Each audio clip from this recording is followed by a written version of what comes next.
Good afternoon and welcome to the latest episode of the Academy sector's longest running podcast series, Developing the Trust. This episode will mark a number of firsts. One, it will be the first time I have ever re-interviewed a former guest in BCR Director Steve Bolt. Secondly, I've never had more than one guest at a time, and this time we have Director Helen Garner, also of BCR.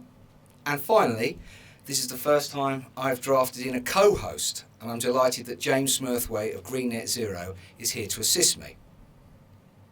Business Cost Reduction Associates Limited, BCR, is an energy procurement and net zero consultancy business that is about to celebrate its 20th year, providing its clients practical solutions to reduce cost, consumption and emissions. Welcome all. Thank you. Thank you. Hello. The structure of this podcast will be that I will lead on the general energy procurement and management landscape, and then later James, who is far better placed than me, will ask the more technical questions and explore how best to link possible strategic decarbonisation routes with energy procurement. So, a question for you, Helen, if I may. So, just to set the context and run through things, possibly in a chronological order, I want to take us back to the year before the energy price hike, back to, say, 2020. Can you just give us an indicative rate for what gas and electricity rates schools would have been paying around then? Yeah, so 2020 was obviously quite an interesting year because COVID, the pandemic, hit off, which actually meant that the energy market dropped, demand dropped, there was a lot of excess gas. So you were typically seeing prices for electricity probably 16, 17p for power and probably around the 2p for gas. So pretty good in today's market. And obviously around that period, from a school budget perspective, most of them were only using between 1 and 1.5% of their budget. It wasn't something that basically demanded full scrutiny. It was just something that came in, they signed and moved on. Obviously things start to change, don't they? So what percentage of academy schools would you say then were procuring via, say, a local authority framework, and what were their sort of rates as well? So I'd say most were in a framework, and I think what you don't always see is what's included in that framework or how it's been billed or actually the issues around the billing of it. So the actual overall rate, because the energy contracts, specifically power, are made up of two elements: commodity, wholesale cost, what you can trade it, what you buy it in at, against the non-commodity cost. And these are typically passed through on these types of frameworks. They are forecast, they get rebilled, they end up getting quite messy. And if you're a school in particular that's looking for budget certainty because you're trying to plan, it often throws up quite a few complications, and they do get quite complicated. They're just not easy to understand in the first place if somebody isn't helping you through that. So obviously prior to the hike, as we've just alluded to, there was a lack of real need to scrutinise because it wasn't going to have such a big impact. So now tell us about when you first started realising that the numbers were going to rise and what sort of impact that would have had on those schools who, as I said originally, weren't necessarily giving it a second glance. So the impact hit people in different ways depending on when you came out of a contract, for example. 2020 was an interesting year because not many people wanted to sign contracts even though it would have been beneficial. Fast forward, and as the world starts recovering from the pandemic, demand of where oil and LNG is going is pushing the market back up. So in the business world and in the school space, you will have seen the market hike up way before anything to do with Russia, Ukraine, way before it hit the news, because the news always talks about domestic. So we were starting to see rates double. You know, gas suddenly went to 3p, for example. So doubling is bad enough. Fast forward to the energy crisis when we had lack of gas coming into Europe, and the highest gas contract rate I saw was 27p. The highest electricity contracted rate was 106p. So, I mean, that's extortionate. We're talking 10, 20 times more than existing rates. And the problem is, if people aren't thinking about this or forecasting, it's a complete surprise. So if you've got an October contract start date, 1 month you're paying this rate, the next month you get a renewal, and all of a sudden you've hiked up 10 times. That's pretty damaging if you haven't thought about that or forecast that or put it into any kind of your budgets. I remember, funnily enough, it was Sutton Coldfield again, and we had said to Doug, we would strongly advise you to take this contract. I know it's going to be a 30% increase, but frankly, that's the best you're going to get. And just again, using Doug as an example, he was, how can I go to the board and recommend a 30% increase? And obviously it was a tough call for him to be able to make. But again, I would imagine that you've got other anecdotes that say that 30% was a walk in the park compared to what the later hits were going to be. I mean, it spiralled. I mean, we had a hugely volatile market. The biggest issue was suppliers started not quoting. So if you were somebody that didn't have someone on hand that understood what was going on, you could have been in a position where you go to your incumbent supplier and they won't even give you a contract. Then you're thinking, I'm going to be out of contract for 3 months potentially. So that was obviously a pretty scary time for people. But yeah, I mean, when we looked at, 10% increases, we were like, is that a good time to recommend? It's when you start looking at the overall view and where it could go.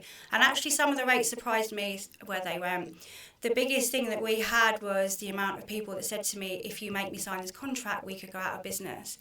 And the only rebuttal is, if you don't sign this contract, you're going to have the same consequences but worse, because you have to manage these costs. So the issue was around the surprise of it all, the speed of it all, and the consequences of some potential bad decisions that were made at that point. So depending on who you listen to, I've seen people that signed 2-year contracts at that time really shouldn't have had that long-term contract when rates are so high and they're crippling rates. But I mean, I think that again, you touched on that very point. We are deemed as a commercial sector. We don't have off-gen protection. Yeah. We are dealing with schools, whether we're dealing with schools in the estate management space or bid writing space, let alone energy procurement space. They are not core competencies. They are very much dependent on using a trusted source to be able to navigate through that. So the idea that a school would be facing 30, 50, whatever, 100% increases in terms of their costs. The next level is, some would seek certainty, some would seek comfort in cost certainty over a long period. But again, we would naturally assume that the risk has been built in by the provider to take a long-term contract. Yeah. So when we look back on, I hate using the phrase too often used, unprecedented period. But what lessons as a sector, and I mean that from your position, from school's position, from my position, what lessons have we learned that we could maybe put in place next time around? Is it about the comms? Is it about trying to explain to schools, like you did earlier on, that I know 30% looks unpalatable, but you know what, it could get worse. How could we improve that? I think there's a number of things that we've seen over the years in the energy market in particular. So we know, because we're in this industry, that there's risk built in many contracts, not just because of an energy crisis, not just because of any situation that's affecting suppliers. We've seen this for many, many years, and the complexity of the energy market has made it so that it's actually quite difficult for somebody that doesn't really know it inside out to make these decisions. And very often we see someone making a decision because it looks good, but they don't understand the contracts behind it.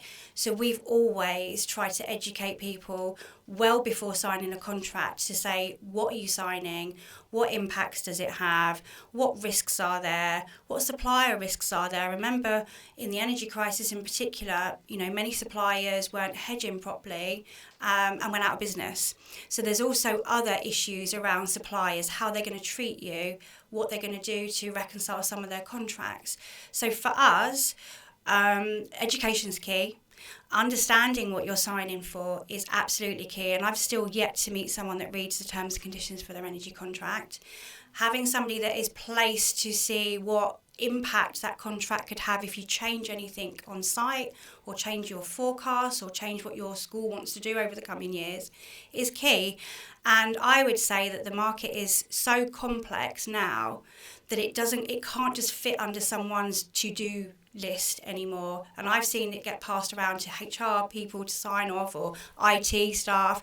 This is a complex market that's a tradable commodity that is now being driven by government levies to recoup costs so that we have an energy secure Britain, which means that the contracts that people are paying for is providing money back to these pots. And if you get the contract cost wrong, that could impact your further years severely if you're not put it in. I think there's another issue I think that we see in the school space, which for us is a concern. Schools, by their very nature, go to market usually for 3 quotes, and they usually tend to pick the lowest, always the lowest, irrespective of what it's made up of. And I think that often there is an assumption that what they're being quoted for, all the quotes are the same, and is it clearly evident they're not. And usually a quote is cheaper because there's more risk to the school. The supplier will pass risk on where they can, and that will help the supplier. So it's really important that you just don't go to the cheapest, you go for what is right for the school going forward, and we see an element of that. That's exactly what I was going to ask you, really, in terms of when schools are deciding what route to take. What are the pitfalls? What are the things that you would advise them to do as part of their due diligence before committing to anything? I think there are a couple of things that they need to consider. Firstly, it's looking at what are the plans for the school for the future in terms of decarbonisation and in terms of potential energy reduction. They need to make sure that the contract is fit for purpose for that journey. And that's number one, really, making sure you've got the flexibility in the contract to allow you not to be penalised by not using what you've signed for. I think that is number one. Number two, it's making sure that the supplier that you choose is a supplier of reputation, because there are a lot of new suppliers in the market. And one of the challenges we see is we don't quite know how they're going to behave when the market doesn't go in their favour. It may seem quite a strange thing to say, but the big 6 that are out there usually treat people the best, purely because you're getting more contract certainty. And when you get contract certainty, you know it's going to do what it says on the tin, effectively. Okay, just before I bring you in, James, just want to sort of those schools whose contracts will be coming to an end now. What is your advice? Here we are in September of 2024. So those that may be going to come in October or next April, what should they be doing now? They definitely should be looking at what those costs are going to look like. What we try and do is obviously find a decent supplier at a rate that we believe is fair to them, and then help the school be more efficient using that energy to a degree. But most energy contracts can be negotiated 2-3 years in advance in some cases, so definitely you should be looking at those costs. And one final question for you, James. Sorry, one final question. I want. It's really important to me for my clients. I want to understand, or you to articulate, the clear blue water between what BCR offer and what a local authority framework would offer, or other brokers who perhaps don't go all the way out to market and have their own favoured list. Could you just try and provide an insight to what the level of service that you guys give that will be better than others? We often find that in frameworks customers are forgotten about. So you're put into a basket, or you're put into a purchasing strategy that they don't take the time to tell you, how it's been purchased or what it's doing. Don't necessarily help you solve any issues after the fact, billing issues. I don't think a lot of the market caters for customers giving the right advice to customers. And I think what we do is we make sure that the right contract fits the business, but also its future plans. So we ask the questions, we understand our clients, we want to know how we can help them, because it's the contracting part is not just what we do. We want the customer to have a good 5-6 year strategy in some cases, to manage costs, give them some budget certainty, reduce costs where possible, and provide as less risk to that school or any other client as possible. So from a governance perspective, from a client, for me, once they leave the local authority and become a multi-academy trust, they are duty bound to test the market. Yeah. If you remain within a framework, I don't see how you're testing the market. I don't see how you are, and I think that some of the frameworks of some of the suppliers they're with are probably not the right supplier for them to be long term either. So you have to understand, again, what Steve said, behaviours of suppliers, contracts of suppliers, risk of suppliers, and then you make your decisions to who you should be with. And one final point. It's been my experience that when I have asked one of my clients to go and get their energy contract, they haven't got a contract. They've got an agreement with a broker, which means that they have no visibility on items.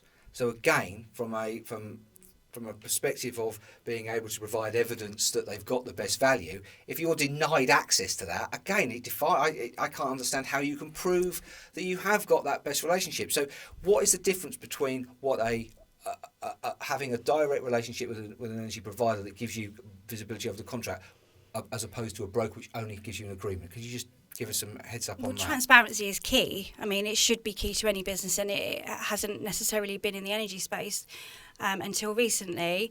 You need to understand what you're paying for, what risks may pop up, and it could be, the energy market changes. So a contract you sign 1 year, if it's a 3-year agreement, that supplier may change its terms over that period and may want to reconcile those costs. So even understanding what your current contract is could happen to it is key. Cost of what you're paying and the service you're getting is also key. We make sure all of our clients know exactly what they're paying to BCR for the service. How can you understand or compare what you're getting across different tenders, different quotes, if you don't know what you're getting for your money? And you also need to make sure you've got value for your money. And if you're not getting the advice and you don't know what you're paying for that, I'm not sure you can necessarily understand exactly whether you're getting a good market deal or even know what you're signing. Absolutely. So for me, we've always got to qualify things before we can quantify things and have a strategy. So James, I know that you've got some questions in terms of energy procurement and your own passion in terms of decarbonising the estate. Yeah, so obviously a key part of what we do is helping clients reduce energy. And a big part of that is trying to make sure there's a return on investment and they're decarbonising. And obviously key to that is energy costs, energy usage. And I know through our conversations that we've had as between Green Net Zero and BCR, there are some things that we need to make our clients aware of before we just start to reduce their energy consumption. So for me, really, key place to kick off with really is what sort of data and strategic options can we consider that we can bring to you that can help kind of enhance client outcomes when we're trying to reduce their energy consumption? I think one of the key elements for us is to actually make sure that we have good quality data. Clients or schools who are in half-hourly metering actually pay for data. It's part of the contract they've signed for. Whether they're getting the data or not is another thing altogether, but they actually do pay for that as part of the contract. It's really important that data is available. They should be going back to suppliers and back to brokers if they're not getting that data and demanding that data or demanding a reduction in cost because they are paying for it. That gives us a good foundation because the key for us is for us to understand how the school is using power and gas. Once we can understand the footprint, that gives us a good idea of the right type of contract that we should be putting in place, and that allows you obviously from your perspective to look at how you do energy reduction. Exactly. So at the moment we get a lot of data provided by clients on their energy consumption, which is just monthly bills. Mm-hmm. So we get a lump of we pay X amount for gas, we pay X amount for electricity. It's quite hard for us as a business to understand exactly when and what they're using that on. So really, like you just said, your advice is to try and get the data as granular as possible from your suppliers. If you've got half-hourly data, fantastic. But if you don't, then maybe ask the question and start to make that something that you need to do across your estate so that we can really start to hone in on the quicker wins, I suppose. Oh, absolutely. Yeah, fantastic. And another big thing for us, obviously, there's easy wins on the electricity side of things with LED lighting and solar PV. We'll go on to solar PV in a bit as well because I'm keen to kind of push on that. But our biggest challenge we see, and you might see the same thing, is trying to decarbonise heating across school estates. Gas is cheap. Electricity tends to be a lot more. And obviously, as we're starting to electrify heating, that means we need to implement heat pumps. And we're trying to find a return on investment that provides value back to the client in terms of energy savings at the same time as carbon reductions. And that is one of the trickiest things that we're finding out there. So do you see that change in the spark gap getting narrower? Or do you see that kind of getting wider as we go forwards? Well, one of the things Helen alluded to earlier is that we are starting to see more non-energy costs being pushed into the gas market as we look to move towards decarbonising gas over time. So part of the cost of the increase in the gas costs are government taxation, which is looking at dealing with the actual infrastructure. We see only that getting higher, not lower, over time. So there will have to be a push from the government to look at how they harmonise costs over time, but we're probably a little way off that at this stage. Yeah, there's like a couple of non-energy costs in gas at the moment, but if you look at a power contract, Around 70% of that, in some cases, are going towards government levies, net zero levies, carbon levies, all to fund an energy secure Britain. Gas will go the same way because it will have to push people to just not use it. Yeah. Okay.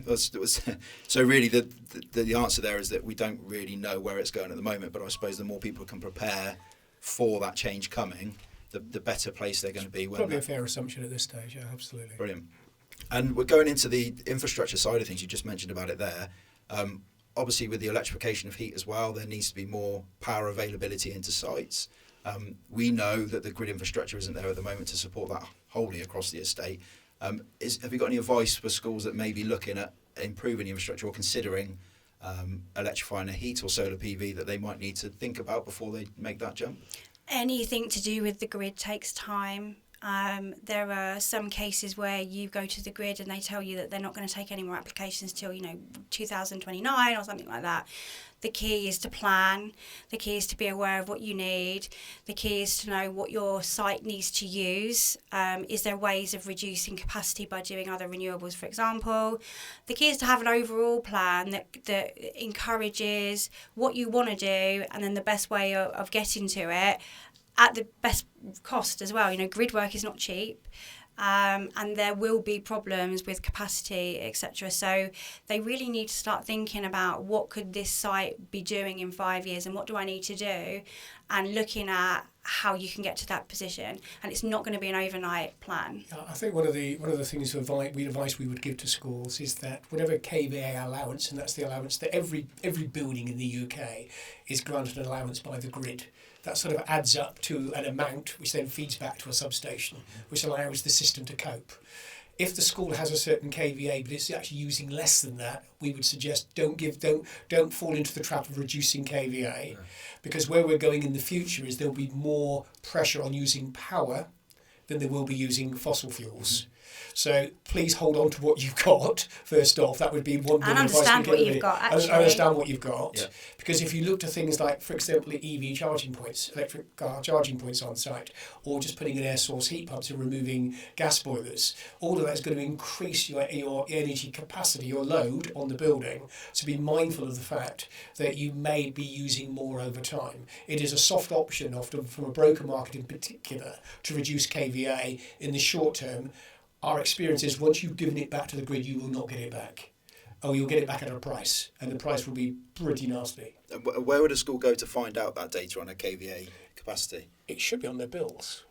It's on their bills, but they may not necessarily know how much of that capacity they're using. So the key is to find out what your site's demand is, what room for manoeuvre you've got, and then fit that into what do I want to do on site for the next 5 years? Do I have the capacity? Is there anything I can do to reduce capacity so I can do these plans, or do I need to talk to the grid? And if you need to talk to the grid, it's quite a long, arduous process. They're not that up to date with a lot of the information that they have. So you really do need to have this planned properly and understand exactly what your site can do.